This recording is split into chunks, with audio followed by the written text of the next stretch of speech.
Once upon a time, in a beautiful kingdom of Verdonia, there lived a kind and gentle girl named Salt.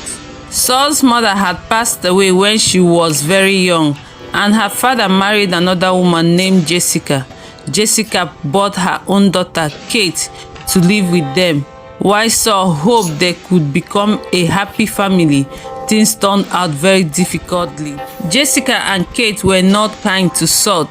They made her to do all the housework, from cleaning the floors to washing their clothes, and they gave her the smallest, coldest room in the house. They often called her names and made her feel unloved. She missed her mother terribly and felt very lonely. She tried to tell her father about how she was being treated, but he was often away on business, and this seems to notice how unhappy Salt was. Salt's days were filled with endless chores and unkind words.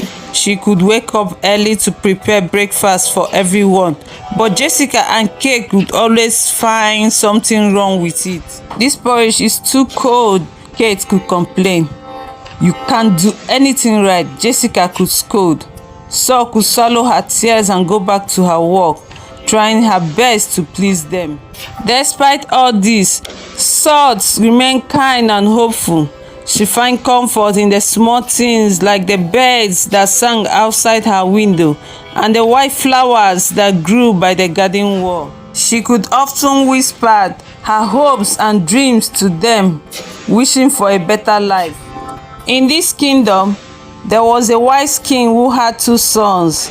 The elder son, Prince Edward, was born with a condition that made her legs weak, and he looked different from others. Because of this, people often call him a monster.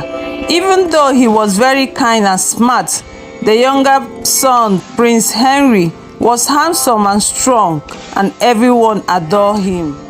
When the king decided it was time for his son to marry, he invited all the maidens in the kingdom to the castle for a grand ball. Every girl wanted to marry Prince Henry, but no one wanted to marry Prince Edward. Jessica, eager to gain favor with the king and thinking only for her own gain, forced Salt to go to the castle and try to win Prince Edward's heart. "Why do I have to go?" Salt asked, feeling scared and confused. "Because I said so," Jessica snapped. "You will do as you are told." With a heavy heart, Salt dressed in a simple gown and went to the castle. She felt out of place among other girls who were dressed in fine clothes and sparkling jewelries. But Salt's kind spirit shined through, and when she was introduced to Prince Edward, she treated him with great care and respect, despite what others said. What no one knew was that Prince Edward had actually recovered. He had pretended to still be crippled to find someone who could love him for who he was, not for his looks or title. Salt and Prince Edward were married in a small, quiet ceremony. Salt tried to be happy, but she couldn't help but feel nervous about her new life. People looked down on her for marrying the monster prince. Jessica and Kate mocked Salt, thinking they had tricked her into an unhappy life. "You really thought you could have a better life?" Kate mocked. "Now you are stuck with him forever." She felt a pang of sadness, but she didn't let their word bring her down. She focused on getting to know Prince Edward better.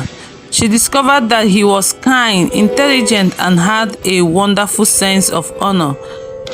They spent hours talking and laughing, and slowly, Salt's fear began to fade. One day, the king called everyone to the castle to announce who could be the next crown prince. Everyone expected it to be Prince Henry. The grand hall was filled with people, all whispering and speculating. Jessica and Kate were there too, eager to see their plans succeed. To everyone's surprise, the king announced that Prince Edward would be the crown prince. At that moment, Prince Edward stood up from his throne, showing that he was strong and able-bodied. He had decided it was time to reveal the truth. He told everyone how Saul had loved him for who he truly was. The crowd growls in shock. They had judged Prince Edward unfairly, and now they saw their mistake. People who had looked down on Saul felt ashamed. Jessica and Kay's face turned pale with regret. They realized their unkindness had only brought them shame. Prince Edward spoke with a strong, clear voice. Saul's kindness and love have shown me what true beauty is. She loved me when everyone else looked away. I will be a fair and just ruler, and Saul will be my queen. From that day on, everyone treated Saul and Prince Edward with the respect and admiration they deserve. Saul's days of sadness were over. She and Prince Edward ruled the kingdom with kindness and wisdom. They made sure everyone was treated fairly and that no one was judged by their appearance. The kingdom flourished under their rule. Saul and Prince Edward's story spread throughout the land, teaching everyone an important lesson. Never judge someone by their looks. True beauty lies within, and kindness and love can bring happiness and success. And they live happily ever after. Thanks for watching. Bye. Love you.